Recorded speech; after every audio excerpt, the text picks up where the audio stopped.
So you guys are probably wondering why I haven't uploaded a video in like a month. Well, the answer is my family went on a trip, and on the way home from that trip, we stopped by the visitor center for DECA. And if you don't know what DECA is, it's the company that Dean Kamen founded. You know, Dean Kamen. D-E-K-A. DECA. Yeah.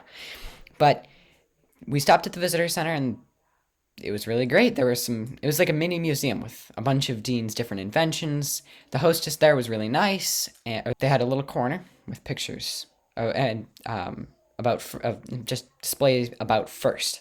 And so you're probably wondering, how on earth does this tie in to this video? You'll see. So as you can see in this picture, that robot, that was the robot that my team had in our first year, and it was so great that it got put in the visitor center for DECA.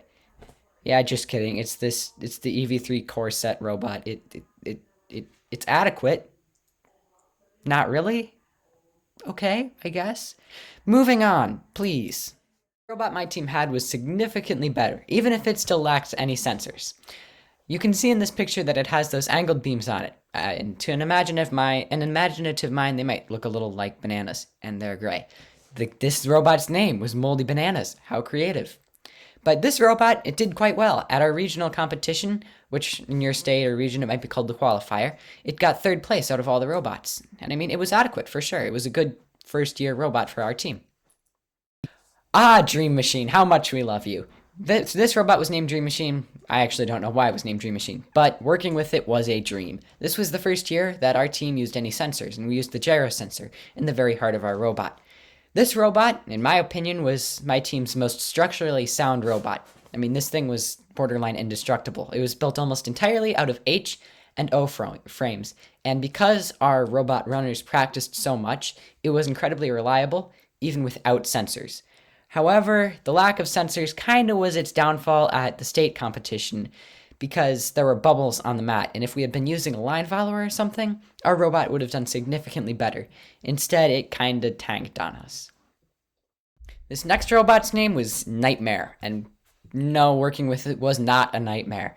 This robot was the first time we used a color sensor, and because this was replay, we used it to get to the shared mission, which was the bocce dump, where you had to knock down a certain cube. We always knocked down the blue cube, and we placed the color sensor in such a way that line following with it lined us up in a perfect shot for that cube.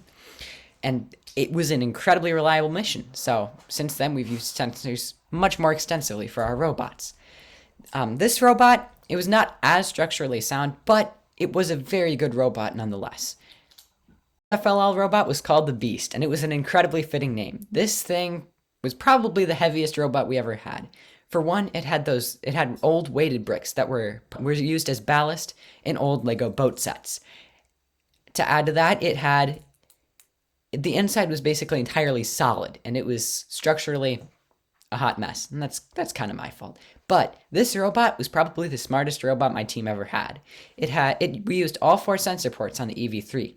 We had an ultrasonic sensor that we used in the train mission, because we used a code that pushed it just the right amount, and then it would turn and get the helicopter perfectly. And we also used 2 color sensors. They were too far apart to line follow at the same time, but we could use them to line follow different lines. It added a lot to our versatility. And of course, we used the gyro sensor because it's just wonderful. Always use the gyro as much as you can.